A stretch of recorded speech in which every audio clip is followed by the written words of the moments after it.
Kemarin waktu nggak datang panggilan KPK kan alasannya sedang fokus ke persiapan HUT ya?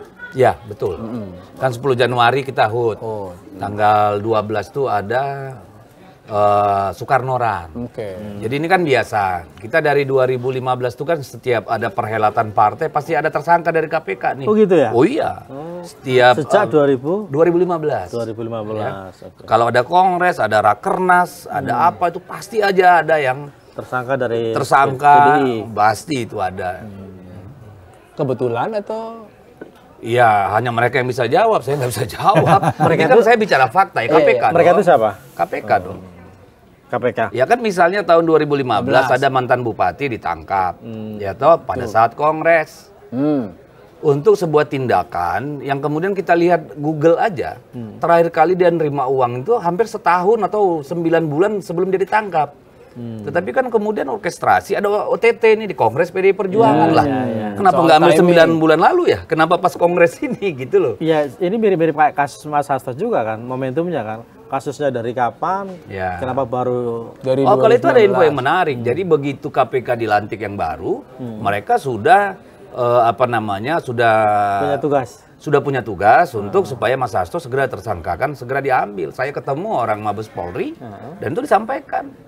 Minta supaya Mas Hasto itu mundur, kalau nggak segera diambil gitu. Mundur dari posisi sekjen. Mundur dari posisi sekjen. Yang nyuruh siapa? Hah? Yang nyuruh siapa? Ya nantilah kalau di sidang kan pasti terbuka. Itu udah masuk materi hukum. Biarin aja. Bahasanya udah kayak penyidik. Enggak, tapi kan jauh-jauh sebelumnya kan PDI Perjuangan sudah mengatakan akan kooperatif, Oh, iya. ya kan, akan mengikuti proses hukum. Yes. PDI Perjuangan akan memberikan contoh sebagai partai besar yang taat hukum, gitu kan. Meskipun dari berbagai komentar kader PDI Perjuangan kan tetap melihatnya di perspektif politik kan, termasuk Bang Didi kan. Kalau dari sisi Kita hukumnya melihatnya ini sebuah pemidanaan yang dipaksakan. dipaksakan. Untuk bahasa publiknya mungkin kriminalisasi. Karena apa? Begini loh. Apa sih yang terjadi dengan kasus Harun Masiku? Ini adalah sebuah proses yang kita alami tahun 2014. Ketika almarhum sutradara Ginting meninggal dunia, lalu PDI Perjuangan meminta fatwa Mahkamah Agung dan tentang siapa yang berhak mendapatkan suara partai. Karena kan suara calon itu nggak pernah memenuhi, ya toh. Terbesar itu suara partai. Nah, pada siapa suara partai itu diberikan, maka itulah kewenangan partai. Kita challenge itu sebagai upaya konstitusional. Dan waktu itu Mahkamah Agung menyetujui dan diproses oleh KPU. Nah, terulang lagi waktu 2019 ketika almarhum Nazarudin Kiemas meninggal dunia. Kita ajukan lagi ke Mahkamah Agung, diterima. Diajukan ke KPU, ditolak. Lalu kita minta fatwa lagi ke Mahkamah Agung, ditolak lagi. Kan gitu nih. Nah, kemudian terjadilah proses antara orang yang berkepentingan dengan mereka yang terlibat yang semua sudah menjalani hukuman penjara.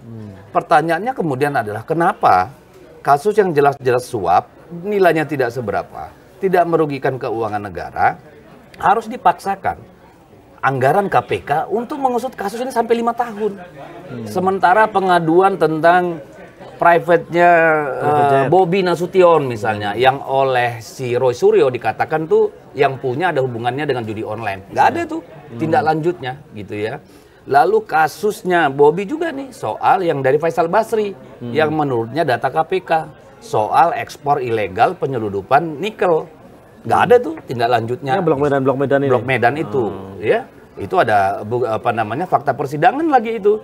Ya, dari Abdul Ghani Kasuba. Lalu kita lihat lagi misalnya persoalan Kaisang. Katanya karena dia bukan penyelenggara negara, boleh gitu. Nah, ini kan problem.